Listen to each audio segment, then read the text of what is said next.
d'accepter de me laisser sortir en ta compagnie.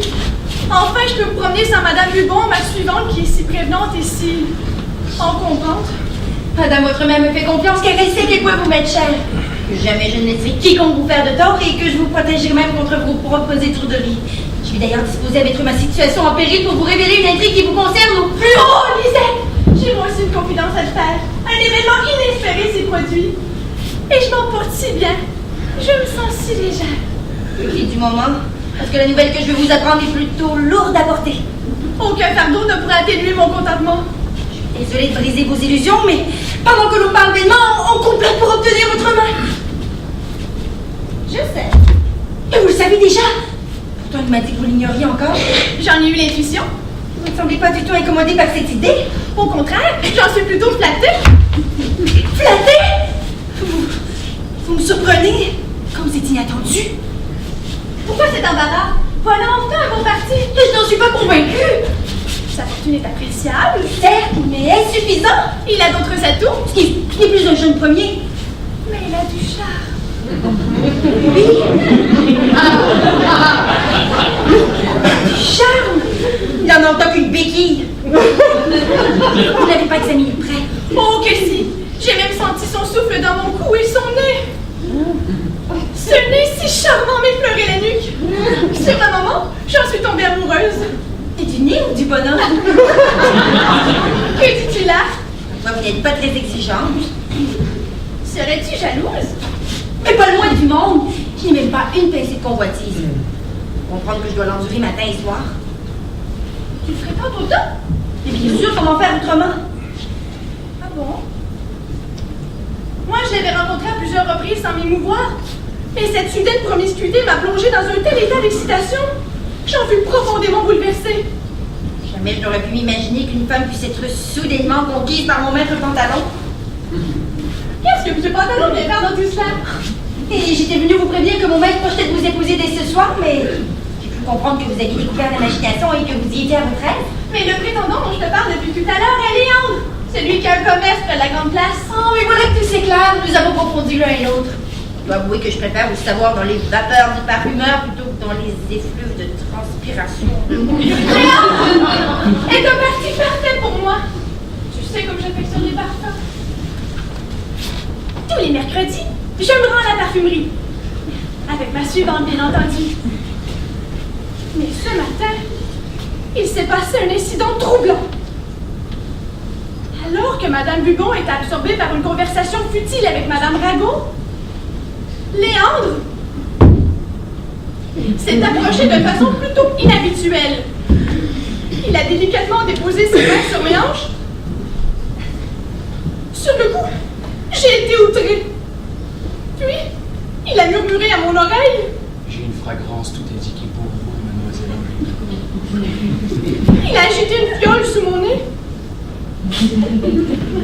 L'odeur m'a envoûtée. J'ai cru défaillir.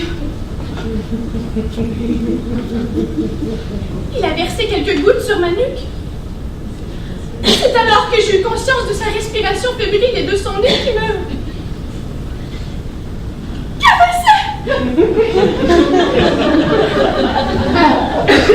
Soudainement, Madame Bubon s'est retournée pour jeter un œil. Et Léandre a repris une distance raisonnable.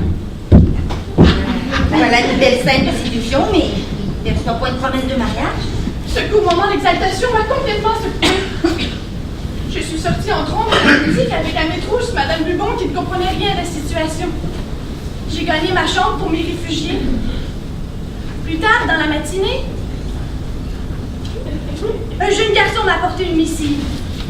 C'était Léandre qui persistait dans sa démarche.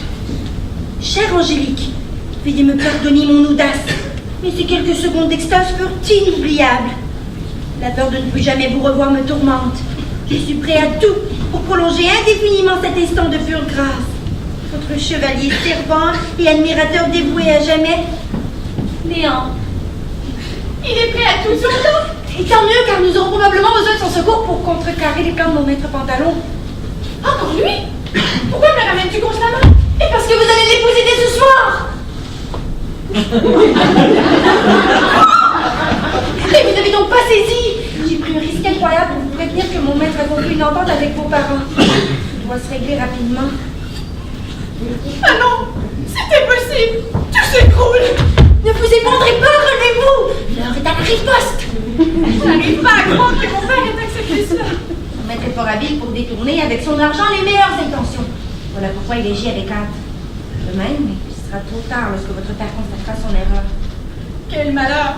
Moi, mariée d'un stupide maître, alors que je tiens entre mes mains la clé de mon bonheur. Mais il est temps content de raisonner votre père. Il va rentrer seulement à la fin de la journée. Alors nous l'attendrons devant votre demeure. C'est peine perdue. Mon père, le capitaine, est un militaire et il accorde une importance capitale à son honneur. Il ne reviendra pas sur sa décision. Il suffit de trouver des arguments qui les convaincront, qui sauront les pouvoir. Il restera de marbre. Je l'entends déjà me répéter. Tu feras selon ma volonté ou tu ne le feras point. Et je devrais attendre jusqu'à ma majorité, à 25 ans, pour me marier selon mes aspirations. Et devenir vieille fille, vous ne méritez pas cela. Voilà une bien triste journée. Un doux soleil s'est levé sur un amour naissant et va se coucher sur une nuit longue et froide. Si on peut faire bouger votre père, il faut alors ébranler la détermination de mon maître. Autant rêver. Comment une modeste domestique, une jeune fille sans ressources pourrait-elle tenir tête à un homme rusé et influent comme M. Pantalon? Surtout, ne nous sous-estimez pas. Il faut négliger, soit. Tournons plutôt ce fait en avantage. On ne nous verra pas venir. Je voudrais partager ta confiance, mais je suis prise au piège et pour m'en délivrer, il ne faudrait rien de moins que de la magie. Voilà la solution, de la magie. Qu'est-ce que tu racontes? Écoute, je certes rusé, mais je connais son point faible. Angoissé et inquiet au moindre détail qui menace sa personne ou sa fortune. Il suffit alors de lui laisser entrevoir quelques sinistres perspectives pour le troubler. Comment comptes-tu y parvenir? Avez-vous dans votre garde-robe une vieille cape et des bandages? Fort probablement, que comptes-tu en faire? Cette manœuvre est quelque peu farfelue, mais notre point ne l'est pas moins. Allez, nous n'avons plus de temps à perdre. Tu es certaine? C'est une meilleure idée.